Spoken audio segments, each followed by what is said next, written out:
Jesus spent all day teaching crowds of people near the Sea of Galilee. That evening, Jesus wanted to cross over to the other side of the sea. So Jesus and his disciples left the crowds. They got into a boat and began sailing. Some of the people from the crowds followed in their own boats. While Jesus and his disciples traveled, Jesus fell asleep on a cushion at the back of the boat. All of a sudden, a storm came. The wind was strong and the waves crashed into the boat. Water was coming into the boat and the disciples were afraid. Many of the disciples were fishermen. They had survived storms on the sea before, but this storm was different. It was so strong. If the water kept coming in the boat would sink. Surely they would all drown. The disciples looked to Jesus for help, but Jesus was still fast asleep at the back of the boat. He didn't seem to even notice the storm.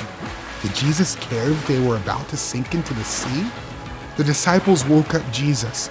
"Lord, save us," they said. "We are going to die." Jesus opened his eyes and saw that his friends were afraid. He got up and spoke to the wind. Then Jesus said to the sea, "Silence!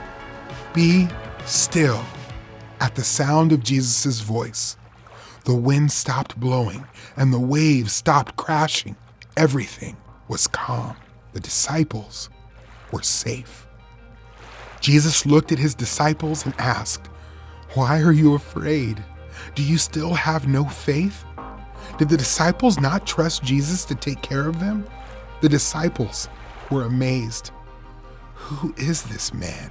they asked each other. "Even the wind and the waves obey him."